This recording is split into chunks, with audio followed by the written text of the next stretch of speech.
اللهم آمين اللهم آمين ربنا آتنا في الدنيا حسنة وفي الآخرة حسنة وقنا عذاب النار হে আল্লাহ, আমরা কতিপয় গুনাহগার বান্দা আপনার দরবারে হাত তুলেছি, আমাদের সমস্ত গুনাহ খাতা মাফ করে দিন।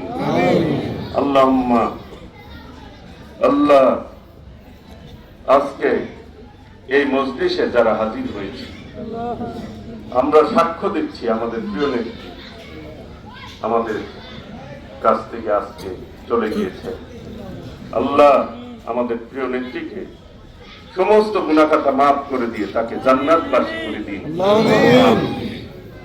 হে আল্লাহ, এই দেশের উপরে খাস রহমত নাজিল করেন। আগামী দিনে যাতে এই দেশের মানুষ শান্তিতে বসবাস করতে পারে সেই তৌফিক দান করেন। এই দেশের উপরে খাস রহমত নাজিল করেন। হে আল্লাহ, আমরা কতিপয় গুনাহগার বান্দা আপনার দরবারে হাত তুলেছি। হে আল্লাহ, আমাদের সমস্ত গুনাহ খাতা মাফ করে দিয়ে আমাদেরকে সঠিক পথে চলার তৌফিক দান করেন। আমরা জানি আমাদের অনেক ভুল রয়েছে, আমরা জানি আমাদেরকে আমাদের যারা মা বাবা, দাদা দাদি, নানা নানি, আত্মীয় স্বজন, পাড়া প্রতিবেশী যারাই ইন্তেকাল করেছেন তাদেরকে সমস্ত গুনাহ খাতা আপনি মাফ করে দিয়ে তাদেরকে জান্নাতবাসী করে দিন। গোরাজাব মাফ করে দিন। মেজর জেনারেল মাহমুদুল হাসান সাহেব, তিনিও ইন্তেকাল করেছেন, আপনি দয়া করে আপনি মেজর জেনারেল মাহমুদুল হাসানকেও আপনি মাফ করে দিয়ে তাকেও জান্নাতবাসী করে দিন।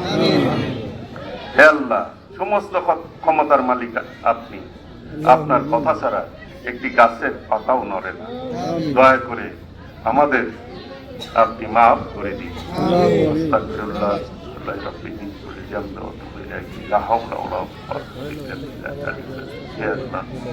আপনার কাছে মাফ চাচ্ছি, ক্ষমা চাচ্ছি, আমাদের ক্ষমা করে দিন। আমাদের প্রতি দয়া করেন, রহম করেন।